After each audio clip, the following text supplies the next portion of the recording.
하나님의 말씀 로마서 5장 20절과 21절의 말씀 우리 함께 보겠습니다. 로마서 5장 20절 21절의 말씀 제가 봉독하겠습니다. 율법이 들어온 것은 범죄를 더하게 하려 함이라. 그러나 죄가 더한 곳에 은혜가 더욱 넘쳤나니 이는 죄가 사망 안에서 왕노릇한 것 같이 은혜도 또한 의로 말미암아 왕노릇하여 우리 주 예수 그리스도로 말미암아 영생에 이르게 하려 함이라. 아멘. 네, 우리 강림절 기간 동안에 인간이 깊이 가지고 있는 하나님께서 심어주신 갈망이 무엇인가에 대해서 우리 살피고 있는데, 오늘 두 번째 시간 은혜를 구하는 갈망이라는 제목으로 말씀을 드리겠습니다. 제가 종종 소개하는 C.S. 루이스는 기독교가 다른 종교나 다른 어떤 사상과도 다른 점은 은혜라고 분명히 말했습니다. 아마 성도님들도 기독교는 은혜의 종교다라는 말씀 많이 들으셨을 겁니다. 그 뜻은 구원받는 사람이 어떤 공로나 자격을 쌓아서 구원을 얻는 종교가 아니다라는 그런 뜻이죠. 물론 이것은 굉장히 부분적인 뜻이긴 합니다만 우리가 그냥 그렇게 알고 있는 바입니다. 하나님의 참 은혜를 발견한 사람은 지금까지 내가 보았고 경험했던 그 세계를 훨씬 넘어서는 그런 새로운 원리, 새로운 방식, 새로운 차원이 열리게 됨을 알 수 있습니다. 그리고 그 은혜에 기꺼이 내 삶을 맡기고 싶은, 의탁하고 싶은 모험심이 발동이 걸리게 됩니다. 근데 한 가지 특이한 사실은 뭐냐면, 사람이 하나님의 은혜를 새롭게 발견하고 정말 절실하게 그 은혜를 구하고 거기서 의탁하고 싶을 때는 내가 잘 되고 내가 뭔가 행복하고 그리고 성공하고 막 능력이 붙고 할 때가 아니라 내가 어찌할 수 없는 죄, 그리고 죄성, 그리고 고통, 아픔, 이런 것들에 정말 바닥에 빠져 있을 때, 그때 절실한 심정으로 나의 운명을 주님의 은혜에 맡겨드리고 싶습니다 라는 그런 고백이 나온다라는 거죠. 사람은 어쩔 수 없는 것 같습니다. 자기가 잘 될 때는 그냥 여기서 조금 더 나아지면 좋고 하는 그런 생각 들게 마련이고, 정말 자기가 뭔가 더 억울하게 느껴질 정도로 정말 내가 처참함 속에 있거나 아니면 바닥에 처하고 있을 때는 정말 내가 주님께 받아들여주고 싶다, 정말 누군가가 나를 품어줬으면 좋겠다라는 그런 갈망을 갖게 되는 것 같습니다. 이런 갈망은 염치 없는 것이 아닙니다. 하나님께서 인간 마음 깊이, 존재 깊이 심어주신 정말 그 본질의, 본연의 그 갈구라는 사실을 우리가 알아야 합니다.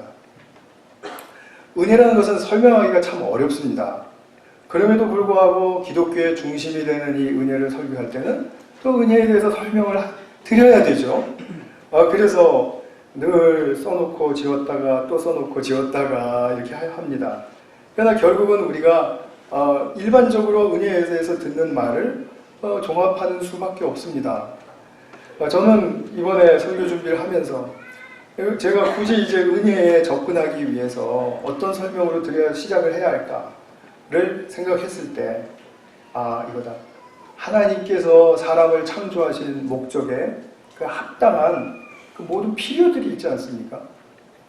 그 모든 필요에 부요함도 우리는 있어야 합니다. 그냥 있어야 할 만큼만 딱 있는 정도의 그런 인간이 아니라는 거죠.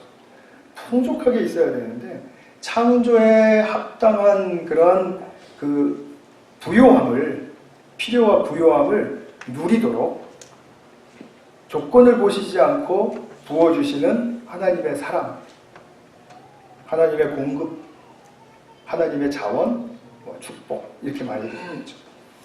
그건 아닐까 했습니다. 제가 말씀을 좀 풀어가면서 말씀이 좀 무슨 뜻인지 다시 한번 본인의 어떤 각도에서 잘 조명해 보시고 묵상하시는 그런 시간이 또 되셨으면 좋겠습니다. 하나님을 자꾸 잊어버리고 하나님을 등진 세상은 스스로 추구하는 그 삶의 방식이 있습니다. 하나님 없이도 사람들은 뭐 얼마든지 계획하고 그리고 일을 추진하고 이루어갑니다. 우리가 뭐 보는 바와 같습니다. 그 방식, 그 세상이 추구하는 그 방식에는 나름대로의 공평과 공의가 있습니다. 선한 의도를 가지고 분명히 시작한 것이죠. 근데 후속으로 따라오는 과정들을 살펴보게 되면 우리가 지적할 수 없는 어떤 숨겨진 그 무엇 때문에 이것이 갈등과 또 알력을 빚기도 하고, 물론 모든 것은 다 갈등과 알력을 빚지만 그럼에도 불구하고 그 본질의 문제를 파헤치지 못한 채 그냥 닫아버리는 경우도 있고 또 와해가 일어나는 경우도 있는 것 같습니다. 자, 그것이 그 과정 속에서 세상에서 지적할 수 없는 그 무엇이 무엇입니까? 비일이나 어떤 부정으로 드러나지 않는 이상 자기중심적인 에고의 문제를 지적하지는 않습니다. 어떤 학교나 사회나 뭐 정부기관이나 거기서 우리 에고의 문제를 지적하나요? 특별히 잘못했을 때만 하죠. 우리 하나님의 은혜라는 것은 우리가 사람을 향한 참으로 그 선하고 그리고 아름다운 그런 것임에도 불구하고 이 세상이 그 은혜를 알지 못하기 때문에 각자 자기가 선한 방식으로 추구하고 다 이루려고 하지만 그러나 결국에는 한계에 부딪히게 된다는 이야기죠. 교회는 분명히 그것을 극복하는 그런 공동체로서 세워져야 함이 맞겠죠. 그것을 향해서 우리가 가야 될 것입니다. 근데 세상은 은혜를 잘 알지를 못합니다. 이해가 되지 않습니다. 왜냐하면 다른 차원의 것이니까요. 그러니까 우리의 좁은 이성과 우리의 한계 있는 경험을 통해서는 은혜의 이 차원을 이해할 수 없기 때문에 성경에도 보면 예수님께서 하나님의 은혜를 설명하실 때 비유로 많이 들어서 설명을 하시죠. 필립 얀시가 쓴 놀라운 하나님의 은혜라는 아주 좋은 책이 있습니다. 그 책에서도 이제 언급하고 있는 것이지만 제가 예수님께서 은혜를 설명하기 위한 그 비유를 몇 가지 좀 말씀을 드려보겠습니다. 누가복음 15장에 보면 한 마리 잃어버린 양을 찾으려고 떠나는 목자 이야기가 나오죠. 우리가 그 이야기를 들으면 100마리 중에 한 마리가 잃어버려졌는데 그것을 찾아간다. 그러면 대번 어떤 생각이 드시나요? 그럼 나머지 99마리는 내버려 두는 거야? 속된 말로 내깔려 두는 거야? 이렇게 되나요? 이게 은혜를 모르는 양들의 계산에 의한 합리적인 결론입니다. 지금 99마리를 내버려 둔다라고 믿게 된 이유는 뭐냐면 그 목자의 은혜의 차원을 모르기 때문에 그 얘기가 나오는 것입니다. 이 목자의 은혜는 잃어버린 한 마리를 향해서 나아갈 때 남은 99마리에게 훨씬 더 풍성하게 임한다라는 그 은혜의 차원을 놓쳐버린 거죠. 왜 그렇죠? 계산했기 때문이죠. 한 마리가 더 귀해, 99마리가 더 귀해. 이런 계산이 앞장섰기 때문이죠. 그러나 어떠한 양도 한 마리 잃어버린 양을 떠나는 목자의 은혜는 그 은혜에서 떨어질 수 없다라는 그 은혜의 속성, 그 은혜의 범위, 모든 대상에게 끼치고 있다라는 그 은혜를 모르면 이제 우리가 그런 말을 할 수 있습니다. 또 두 번째로는 마태복음 20장에 보면 우리 지난 말씀잔치에서도 안지영 목사님께서 말씀해 주신 부분이지만 포도원에 일하러 온 품꾼들이 각기 다른 시간에 일을 시작했기 때문에 해질 때 일한 시간 수를 계산해 보니까 다 달랐습니다. 그런데 주인은 모두에게 똑같은 품삯을 주더라는 거죠. 이 비유 또한 모두에게 충족하는 그 주인의 품삯에 대해서 놓쳐버리고 있습니다. 1시간을 일했던 10시간을 일했던 주인이 주는 품삯은 충분하다. 은혜이기 때문에 약속하신 것이고 또 베풀어 주시는 그것이 바로 은혜에 해당한 은혜 차원이 있기 때문에 똑같은 품성을 주는 것에 대해서 우리는 반발할 수 없다. 은혜를 아는 사람이라면 그렇습니다. 그러나 우리는 반발하죠. 왜요? 그건 공평한 계산이 아니라고 믿기 때문이죠. 실제로 공평하지 않죠. 우리의 계산식으로 따지면 그렇다는 것입니다. 거듭 말씀드리고 싶은 것은 은혜는 다른 차원의 일입니다. 제가 지금 드린 두 이야기는 하나님께서 은혜를 베푸시는 차원에서 이제 비유로 설명한 것입니다. 근데 은혜를 입은 사람이 또 그리스도께로 또 하나님께로 전적으로 그 헌신하는 그것 또한 이해하기가 어렵습니다.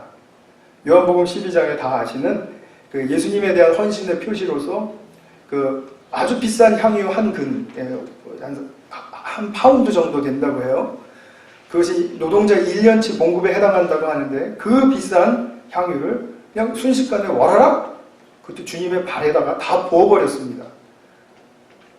그거를 본 가룟 유다의 의견에 많은 사람들이 동의하죠.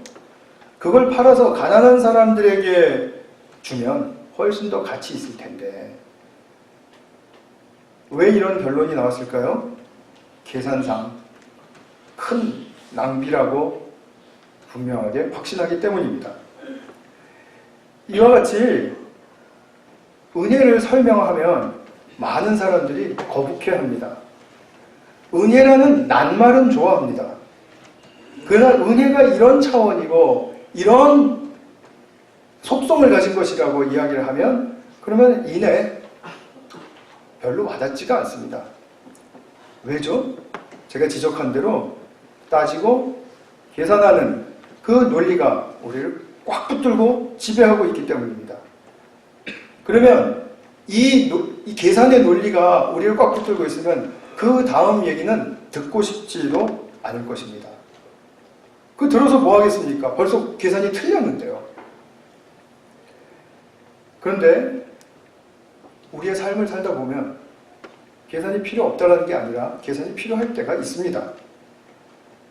그러나 또한 계산을 초월해야 할 때도 있습니다. 항상 계산에만 맞춰서 살 수는 없는 것입니다.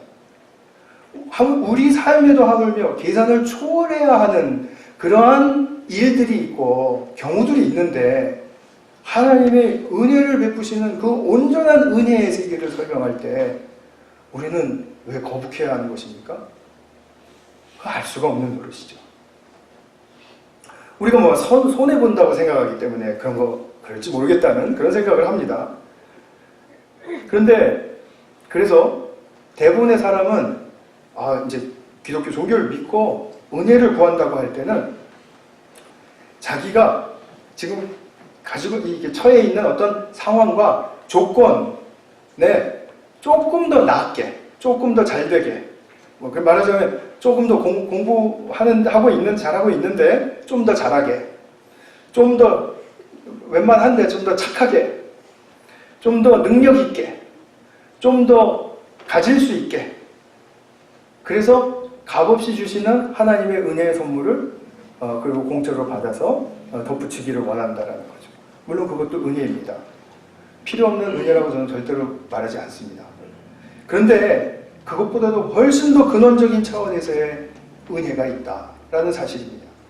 우리의 상황과 조건을 값없이 주시는 선물로 채우려는 그런 은혜의 차원이 아니라 나의 존재에 대한 것이죠. 나의 존재란 어떤 은혜가 필요한 존재인가에 대해서 우리가 정말 너무나도 생각 안 하고 그리고 그것에 대한 문제의식도 없고 자꾸 잊어버리고 그렇게 할 때가 많은지 모릅니다. 자기 존재에 대한 은혜를 구하는 것이 신약 성경의 은혜의 개념에 훨씬 더 가까이 다가선 것입니다. 존재에 대한 은혜가 왜 필요할까? 한번 좀 오늘 성경 본문을 통해서 살펴보도록 하겠습니다. 두 번째 이제 주제가 죄가 더한 곳에 은혜가 넘치다 라는 그것인데요. 그것에 앞서서 사도가 한 이야기를 우리가 조금 더 살펴야 됩니다. 뭐라 그랬냐면 바울은 율법이 들어온 것은 범죄를 더하게 하려 합니다 라고 이렇게 오해를 살 만한 이야기를 앞서 했습니다. 이 말이 무슨 뜻입니까? 율법이 들어와서 우리를 더 죄짓게 했다 이런 뜻입니까? 그거 아니죠. 그럼 율법이 아주 악의가 있는 그런 그 하나님의 뜻이 담긴 그 법이 되어버리는 거죠. 그런 얘기가 아닙니다. 율법이 들어온 것은 범죄를 더하게 하려 함이라는 말은 이런 뜻을 가지고 있습니다. 옛날 이스라엘 백성이 출애굽하기 전에 애굽에서 그들의 신분의 상태는 노예였죠. 노예가 따라야 할 어떤 그 멘탈리티가 있고요. 그리고 그 노예로서의 규정이 있고 자기들의 스타일이 있습니다. 그러니까 노예들은 그 딱 보면 노예로 저렇게 사는구나 하는 그 특징을 가지고 있다는 말이죠. 그런데 어느 날 모세라는 지도자를 만나서 애굽을 탈출했습니다. 그럼으로써 이들은 자유인이 되었고 한 버젓한 독립국가에 당당한 새 백성으로서 세워지게 되었습니다.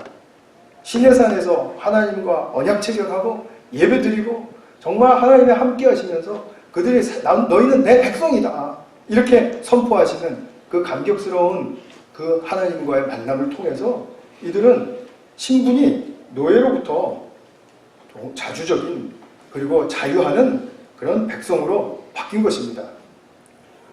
그런데 바뀌지 않은 것은 무엇일까요? 노예로서 살던 그 스타일, 멘탈리티 이런 거는 확 바뀌기가 어렵겠죠. 왜냐하면 지금 하나님의 새 백성으로서 인류 최초로 지금 이렇게 국가로 세워졌는데 그럼 인류 최초로 세워졌다는 건 무슨 뜻이에요? 앞으로 어떻게 살아가야 할지를 하나님으로부터 잘 배우고 알아야 그렇게 새 백성으로서 잘 살아갈 수 있지 않겠습니까? 그래서 하나님께서는 그들의 필요를 아시고 율법을 주신 것입니다. 그래서 이 백성들에게 이제 새로운 삶에 대해서는 정말 이러한 안내, 이러한 지침, 또 이러한 법 이런 것을 잘 새기고 마음으로 동의하고 그리고 실천하면서 살아야 한다라고 노예 멘탈리티에 익숙해졌던 이 사람들을 이제 내부적으로 이제 개조공사 하시는 거죠. 그것이 바로 율법을 주신 의미예요. 그래서 백성들은 굉장히 기뻐했습니다. 이건 세상에서 보면은 어떤 우월한 민족이나 법전을 가지고 있고, 예를 들면 함무라비 법전이라든지 이런 법전을 가지고 있는데 자기들이 불과 얼마 전까지 노예였는데 비천한 존재들이었는데 하나님께서 그 우월한 민족에 대등하는 그런 그 율법, 그 법전을 자기들에게 주셨으니 얼마나 자부심이 강해졌겠습니까? 근데 자부심이 강한 것까지는 좋았는데 이제 그 율법을 따르려고 살다가 보니까 예전 노예 때보다는 훨씬 더 불편한 일이 많아진 것입니다. 수준이 높은 것이 요구가 되고 그리고 그 수준을 유지하기가 또 보통 만만한 게 아니더라는 거죠.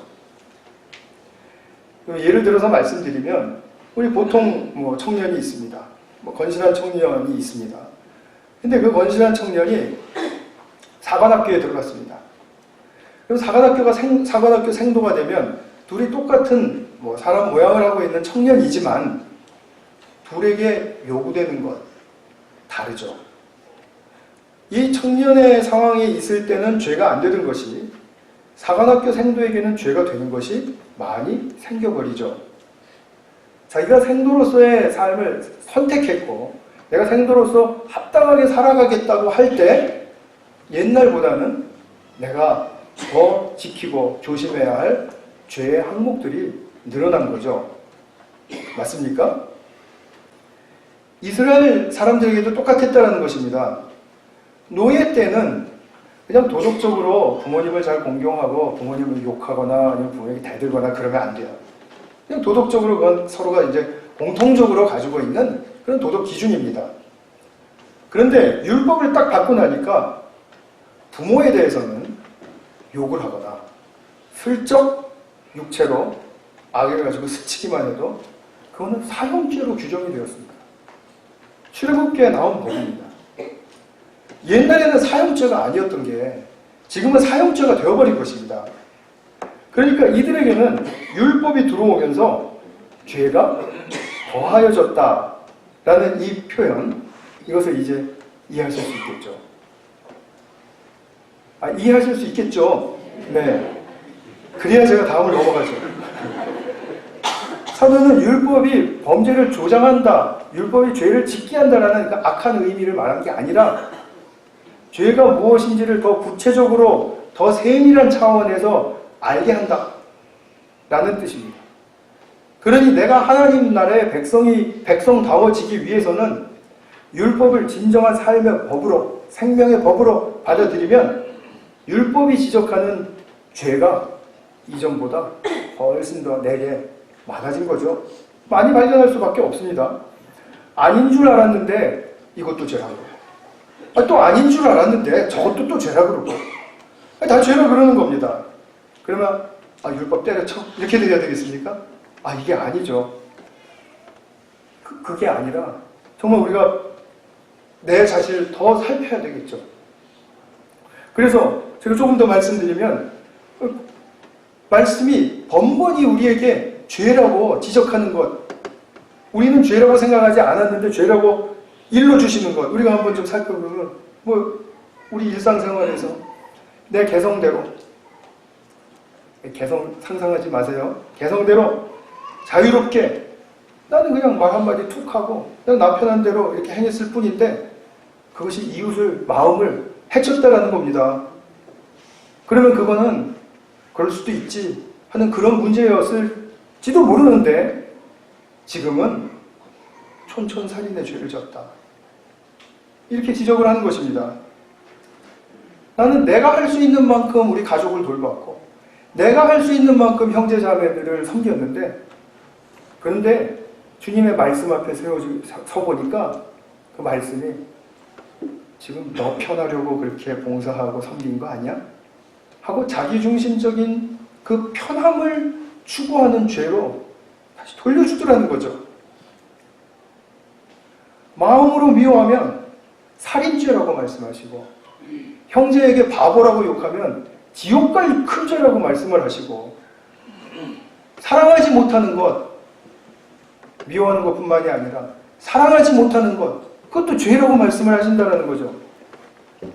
성경 앞에 내가 정직하게 서보면 바로 그런 나의 죄를 막 들춰내는 일을 하는 것입니다. 그러니까 율법뿐만이 아니라 오늘날 우리 신약 성경에 있는 그런 모든 말씀까지도 그 앞에 서보면 결국 내게 죄가 더해지는 것이죠. 그러면 율법이 규정한 죄가, 또는 성경이 우리에게 지적하는 죄가 발견되면 참된 하나님의 백성이라면 어떨까요? 백성이 아니라면 그만두겠습니다 하겠지만, 우리가 이미 하나님을 믿고 하나님의 사랑을 아는 사람들인데 그럼 그 죄가 발견되면 모른 척하고 지나가는 것도 한도가 있죠. 급기야는 결국 이제 양심이 괴로워지고, 그리고 정말 나 이 죄로부터 벗어나고 싶습니다 라는 그런 욕구가 생기게 돼 있죠. 거룩한 욕구입니다. 그런데 문제는 뭡니까? 마음은 괴롭고 벗어나고 싶고 한데 어떻게 벗어날 수 있느냐, 이게 문제지 않습니까? 그래서 어떤 사람은 어떤 종교에서는 또는 어떤 가르침에서는 죄에 상응하는 무거운 형벌 또는 행동 규정을 지어줘가지고 다시는 그런 짓을 못하도록 따끔한 맛을 보여줘야 된다. 어느 정도 컨트롤이 될 수 있을지 몰라도 마음 깊이서 죄에서 벗어나고 싶은 그 해방감은 이런 방식으로 충족되지 않습니다. 경험해 보셨습니까? 절대로 되지 않습니다. 어떤 종교는 자기 수련과 극기의 오랜 수행 과정을 통해야 한다 라고 말합니다. 그러면 언젠가 뭐에 이루고 그런 얘기를 하죠. 어떤 사람은 수행, 극기, 수련 이런 것보다도 사상이 교육돼야 된다. 사상이. 우리 그 위에 있는 동포들은 브레인워시 해야 된다, 브레인. 그죠? 그래야 된다는 거죠. 그래야지 그들이 우리가 국가가 기준한 또는 또 뭐 그들은 국가라고 말하지 않을지 모르죠. 또 하늘이 정한 그런 죄를 짓지 않을 수 있다 라고 주장할 수 있을지 모릅니다. 그런데요, 제가 분명하게 말씀드리고 싶은 것은 인간이 상상할 수 있는 이것 말고도 어떤 다른 방법을 제안하고 실행한다 하더라도 성경 말씀이 진리가 우리에게 비추어 주어서 더하여진 죄, 그것으로부터 벗어나게 하지는 못합니다. 유일한 길은 무엇입니까? 유일한 길은 내가 일생 동안 어떠한 중죄를 허다하게 지은 자라 하더라도 나를 위한 한 분이 있어야 됩니다. 나를 위해서 자기 몸을 버리고 나를 그토록 사랑하는 존재가 나의 지금 이 고통을 함께 아파하고 그리고 나를 받아주시는 분이라는 사실을 알고 내 영혼을 의탁하는 것입니다. 그것이 유일한 길입니다. 내가 아닌 다른 존재에게 받아들여진다. 온전히 받아들여진다는 것. 그것도 사랑과 은혜로 나의 조건을 묻지 않고 내가 받아들여진다는 그 사실, 그것이 우리의 지금 얼핏 생각으로는 죄를 벗어나게 할 수 있을 것 같지가 않죠. 그것이 바로 우리를 살립니다. 나 같은 죄인이 이 세상에서 가장 훌륭하다고 인정받는 어떤 사람이 나 옆에 이렇게 딱 서 있을 때 내가 그 사람이 비추면 너무 부끄럽고 초라하고 위축되고 한다 하더라도 그 사람과 내가 동일하게 받을 수 있는 하나님의 사랑이 있다라는 것을 증명한 역사의 십자가 사건을 믿는 데에 그 길이 있는 것입니다. 그것이 나를 받아주기 때문입니다. 그냥 나는 나대로 살면서 깨끗하게 해줄게, 이제 잘 살아봐, 이게 아닙니다. 기독교 신앙은 항상 그리스도의 품 안에, 하나님의 품 안에 안기는 것을 말하는 것입니다. 이렇게 우리의 조건을 따지지 않고 우리의 그 은혜의 갈망을 가지고 자신에게 속절없는 존재라고 고백하면서 그리고 하나님께 나아가는 자를 품어주시는 그 은혜의 법, 은혜의 차원, 우리는 여기서는 이해할 수 없는, 그래도 이 사람이 양심이 있어야지 어떻게 내가 그런 품 안에 안길 수 있단 말이야, 이렇게 생각하는 그런 거는 정말 은혜의 법에 합당하지 않다는 것. 그 은혜의 법을 신뢰할 때 우리는 비로소 그 은혜로 인하여 죄에서 벗어나는 삶을 시작한다라는 것입니다. 바울 서신을 보시면 로마서, 갈라디아서, 에베소서, 빌립보서, 골로새서, 데살로니가 전후서, 디모데 전후서, 디도서, 빌레몬서, 이 모든 서신을 보시면 시작이 99%가 그리스도의 은혜로 인사하는 것으로 시작합니다. 그리고 한두 개 빼놓고는 모두 다 끝마치는 것도 그리스도의 은혜가 너희에게 있을지어다 하고 서신을 마칩니다. 왜 그토록 그리스도의 은혜를 강조하는 그 바울의 천명이 되었는지 이해가 되실까요? 자신이 말씀의 빛 아래 진정 죄인임을 더 깊이 자각하고 더 많이 아파하는 사람은 압니다. 나에게 어떠한 방법이 주어진다 해도 나의 이것을 해결할 수 있는 길은 없다라는 것을 압니다. 본능적으로 압니다. 나는 구제불능입니다. 그것을 안다라는 말씀이죠. 내가 나를 치유하려는 어떤 노력도, 내가 나를 회복하려는 어떤 노력도 너무나 무겁고 너무나 부질없게만 느껴지는 것이죠. 삶의 소망이 없어진 상태이죠.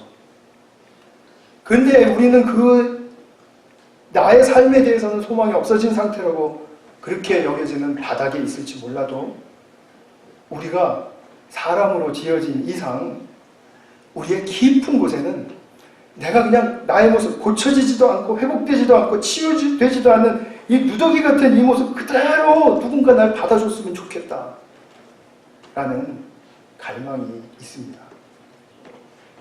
그 갈망 아십니까? 은혜를 구하는 갈망입니다.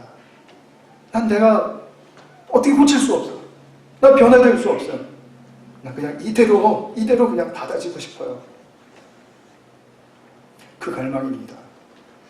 제가 몇 년 전에 한번 말씀드린 적이 있는 것 같은데요. 초등학교 4학년 때 자연시험을 봤는데 20문제 중에 9개를 틀렸습니다. 낙제 점수죠. 55점을 받아서 들어왔는데 어머니가 안 되겠다. 오늘은 좀 내가 좀 널 만져줘야 되겠다. 회초리를 가지고 세게 9개 틀렸으니까 9개 맞아라. 저는 그 논리가 아직도 어디서 나왔는지 잘 모르겠어요. 왜 9개 틀렸는데 9대를 맞아야 되는지 모르겠어요. 때리시는데 정말 정신이 번쩍 나는 정도가 아니라 어지러울 정도로 아픈 거예요. 2대, 3대 이제 피가 나오기 시작하는 거죠. 근데 막 혼미할 정도로 정신이 아프고 그러다 보니까 결국 자학하는 수준이 되더라고요. 야, 맞아. 난 싸. 나는 이렇게 맞아도 싸. 그 논리는 이해도 못하면서 그냥 나는 비참한 존재야. 그래, 나는 어떻게 못해. 내가 이거 알면서도 틀린 거 아니야. 나 정말 이거 몰라서 틀린 거야. 그러니까 난 이렇게 무식해. 그러니 나 맞아야지 뭐. 막 그러고 이제 막 자학하는 수준까지 가면서 8대, 9대 이렇게 가는데 그때는 정말 너무 바닥에 처하다 보니까 결국은 그때는 제가 염치 없는 생각인 줄 알았어요. 근데 지금은 그게 염치 없는 생각이 아니라는 걸 알아요.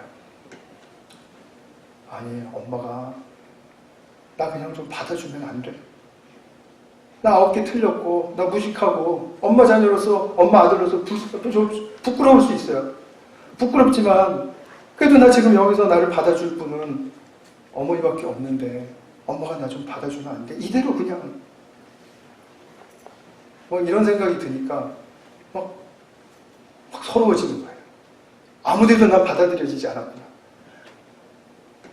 결국은 그때 우리 집에 어떤 분이 저를 받아줬습니다. 받아주기는 했습니다. 불쌍하다고. 근데 그때 제가 생각이 너무 많이 납니다. 나는 그냥 그대로 받아주고 싶었어요. 제가 엄마, 내가 나중에 좀 그래도 5개는 덜 틀려가지고 올 테니까 그때 좀 받아주실래요? 100점 받으면 완전히 받아주실래요? 이런 생각이 안 들더라고요. 누가복음 15장에 보시면 집 나간 둘째 아들이 이제 자신의 그 패륜적인 태도와 행동 때문에 바닥을 치지 않았습니까? 돼지우리에서 쥐염 열매 먹고 있는 그 인생으로 말한다면 가장 비참한 상태죠. 그 상태에 있었을 때 그 아들이 그래, 내가 이제부터 좀 더 나은 사람이 돼야지. 내가 이제부터 나은 사람이 돼가지고 아버지께로 돌아가면 그래, 아버지가 받아주실 수도 있겠다. 이렇게 생각했습니까? 내가 좀 더 나은 사람이 되어야 되겠다고 생각했습니까? 아니면 내가 그냥 이 모습 이대로 가도 아버지께서 받아주실지 모르겠다라고 생각을 했습니까? 그냥 이 모습 그대로 가고 싶은 겁니다. 인간이 너무나 비참한 자기 죄로 말미암은 처참함에 처하게 되면 고칠 수 없다라는 걸 알기 때문에 그냥 그대로 받아들여지고 싶은 것입니다. 그리고 나를 이렇게 받아준다면 아버지가 나를 받아주는 게 나는 가장 행복한 존재가 될 거다라는 그런 막연한 신락 같은 기대를 하나를 가지고 아버지를 용감하게 찾아가는 것이고 되돌아가는 것입니다. 근데 아버지가 어떻게 하셨죠? 누더기 같은 그 죄 지은 아들을 조건을 따지시지 않고 그냥 와라 안아주셨죠. 이게 은혜입니다. 이것이 구원입니다. 많은 유수한 신학자들과 성경학자들, 목사님들, 그리고 우리 믿음의 선배들은 누가복음 15장 이 돌아오는 탕자의 비유야말로 우리의 구원을 가장 선명하고 가장 정확하게 그려주는 비유라고 그렇게 평가합니다. 그래서 이 모습을 잘 보셔야 합니다. 아들이 어떤 모습으로 아버지께 돌아왔는지, 아버지는 이 아들을 어떻게 받아주었는지, 그것을 보셔야 합니다. 우리 조건에 불문하고 그리스도가 나를 위해 당신 몸을 바친 그 사랑에 포로가 되는 것만으로 우리는 구원을 받는 것이지, 우리가 뭔가 좀 더 잘하고 뭔가 더 정직하고 뭔가 더 공의롭고 그렇게 해서 구원받는 거 아니라는 거죠. 근데 문제는 뭐냐면 이렇게 해야지 더 우리가 더 공의로워야지 더 이런 생각이 있을 때는 아직도 비참한 상태가 아니라는 거죠. 하나님의 은혜를 구하는 갈망이 아직 피어나지 못한 거죠. 그러니까 하나님께는 아직 합당하지 않은 거죠. 아버지는 누구를 안아주십니까? 내 모습 이대로 안아주세요 하고 간을 찾아가는 절실한 아들을 안아주시고 딸을 안아주시지 않습니까? 근데 내가 조금 더 잘하고 갈게요 하는 그런 사람은 아직 불합당한 거죠. 내가 어떻게 하면 하나님께 더 마음에 들게 할 수 있을까? 내가 어떻게 하면 아버지 품 안에 더 깊이 안길 수 있을까? 이거 연구하고 이거 궁리하는 사람들을 종교 전문인들이라고 하는 것입니다. 우리는 그런 종교 연구가들이 되어서는 안 됩니다. 바리새인들이 했던 그런 것입니다. 그런데 사람은 은혜를 받아야 그 다음에 변화가 됩니다. 진정으로 변화가 일어납니다. 이 은혜를 모르면 바뀌는 것은 그냥 내가 인위적으로 조금 고치는 것뿐이에요. 체면치레도 하고 또 내가 내 스스로에게 만족도 좀 돼야 되겠고 뭐 이런 정도에서 내가 지금 내 자신을 그냥 조금씩 바꾸는 거예요. 데코레이션을 조금 바꾸는 것입니다. 뼈대는 바뀌어지지 않습니다. 우리가 은혜를 입어야 죄의 실체로부터, 죄의 지배력으로부터, 죄의 그 파워로부터 벗어나기 시작하는 것입니다. 그때 누리는 해방은 진정한 해방감이죠. 이 은혜를 우리는 한 번 체험하는 것이 아닙니다. 평생 죽기까지 구하며 체험하며 이렇게 우리를 낮추고 겸손하게 그리고 하나님 앞에서 살아가야 합니다. 그런데 이 은혜를 한번 받은 다음에 그 다음에 또 받으려고 하는 그런 삶의 과정 속에서 받지 못하게 하는 하나의 악이, 뚜렷한 악이 우리 가운데 있습니다. C.S. 루이스는 이 악을 이렇게 말했습니다. 이 악은 누구도 자유할 수 없다. 우리 모두에게 다 있다는 거죠.